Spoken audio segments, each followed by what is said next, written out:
اس لیے تو امام نے کہا تھا، امام نے جب سامنے والوں کو کہا نا وہ سنتے نہیں، تو امام نے کیا فرمایا؟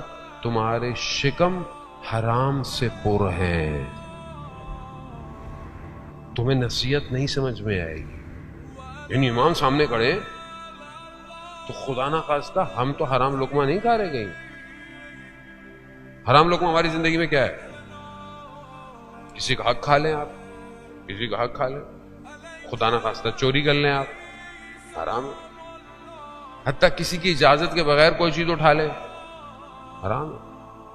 آفس گئے ہیں آپ، 9 to 5 جاب ہے آپ کی، 2 گھنٹے بیٹھے ہوئے آپ اپنا موبائل یوز کر رہے ہیں، وہ جو 2 گھنٹے کی سیلری ہے حرام، حرام۔ یا تو آپ کے آفس والوں کو پتا ہو، انہوں نے اجازت دی ہو۔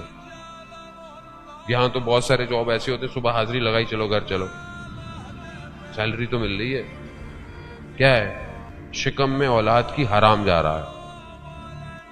پھر کہتے ہیں اولاد خراب ہو گئی، خراب تو ہوگی۔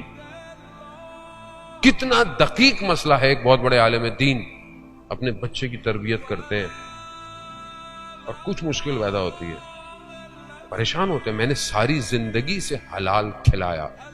اپنی زوجہ سے پوچھتے ہیں، آپ نے تو کبھی کوئی چیز ایسی نہیں کی تربیت میں؟ کہا نہیں۔ کہا جب یہ حمل میں تھا، پیٹ میں تھا؟ کہا نہیں۔ کہاں ایک چیز مجھے یاد آئی، میں بازار میں پھلوں کے، میں نے ایک سوئی کو انار کے اندر ڈال کر صرف انار کو چکھا تھا کہ کھٹا ہے یا میٹھا ہے۔ کتنا لگا ہوگا اس سوئی پہ، اور اجازت نہیں لی تھی اس سے۔ اتنا سا حرام، ہمیں تو پتہ نہیں زندگی میں چلتے چلتے اس کا تو حساب ہی نہیں کیا، جو وہ بیچارہ وہ غریب کا ہی کھاتے ہیں، امیر کا تو کھا بھی کوئی نہیں سکتا۔ کیوں؟ کیونکہ وہ کھا کھا کے امیر ہوتا ہے لوگوں کے۔ غریب کا ہی بیچارے کا ٹھیلے سے کھایا، اچھا 2-3 کھا لیے، جب باقی حساب کر لینا، حرام ہے۔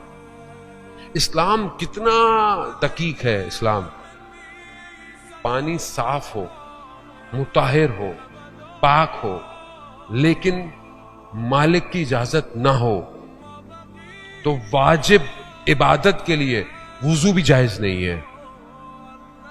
صاف پانی ہے، ایسے نہیں پانی خراب ہے، پانی صاف ہے، پاک ہے، آپ کیا کر رہے ہیں؟ پانی پھینک رہے ہیں؟ نہیں، مجھے تو نماز پڑھنی ہے، واجب عبادت کرنی ہے۔